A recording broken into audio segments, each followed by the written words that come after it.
Dans cette leçon de Sharh Kitab Ad-Da' wa Ad-Dawa', Al-Sheikh Abdul Razzaq al-Badri hafidahullah explique avec Ibn al-Qayyim rahimahullah la réalité du shirk, que sa vraie nature, c'est le fait de comparer le créateur à la créature et la créature au créateur. Ibn al-Qayyim dit que la vraie forme de tashbih, assimilation, n'est pas d'affirmer les noms et attributs parfaits que Allah s'est attribué lui-même et que son messager, sallallahu alayhi wa sallam, lui a attribué.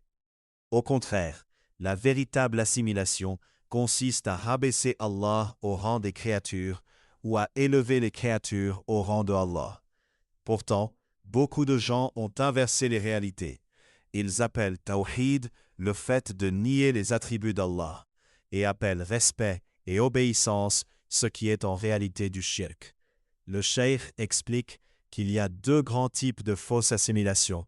Le premier, assimiler Allah à la création, comme lorsqu'on nie ses attributs parfaits sous prétexte de le purifier, jusqu'à le rendre comme un être absent, silencieux, qui ne parle pas, n'entend pas, ne voit pas, ou dont la réalité est comme le néant. En voulant fuir le tashbih, ces gens tombent en réalité dans une autre forme d'insulte, en le comparant à ce qui est inexistant ou inerte. Le second type, assimiler la créature au créateur. C'est le shirk le plus clair, quand on donne à un être créé quelque chose des droits exclusifs ou des perfections absolues qui n'appartiennent qu'à Allah. On lui accorde une confiance totale, un amour d'adoration, une peur absolue, ou on l'invoque comme on invoque Allah. C'est ce qui arrive lorsqu'on appelle quelqu'un dans l'invisible, qu'on lui demande secours, qu'on place en lui son espoir, comme si c'était entre ses mains que se trouvaient le bien et le mal. Ibn al-Qayyim explique que le mushrik fait en réalité un comparatif monstrueux.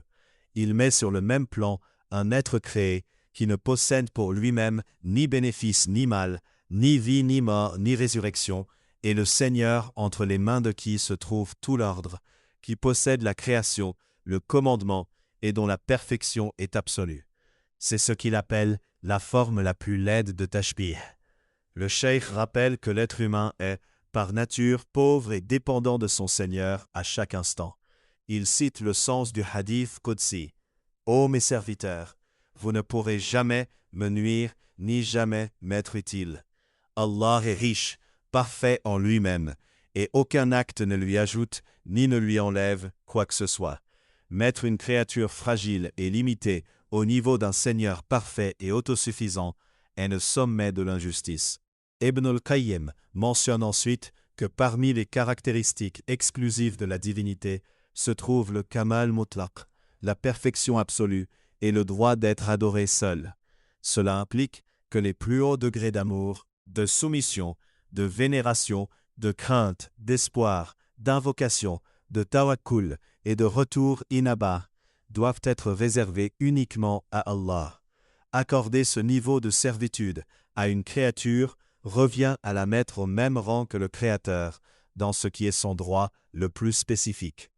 Le cheikh explique ensuite que la vraie ubudiyya, adoration, est la réunion entre l'amour extrême et la soumission extrême envers Allah.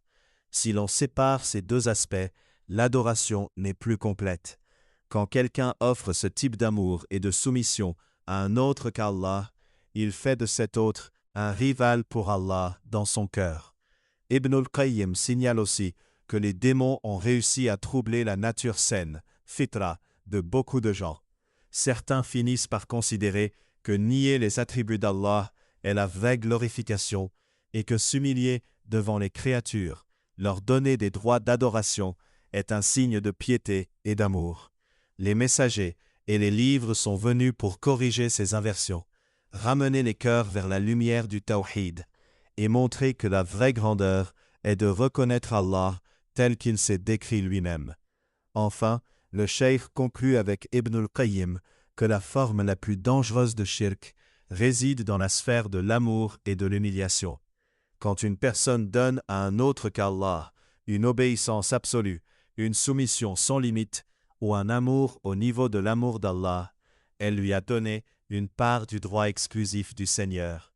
C'est pourquoi Le croyant sincère fait très attention à purifier son cœur, à réserver ce degré d'amour et de soumission à Allah seul, et à rencontrer son Seigneur avec un cœur saint, libre de tout tashbih et de toute forme de shirk.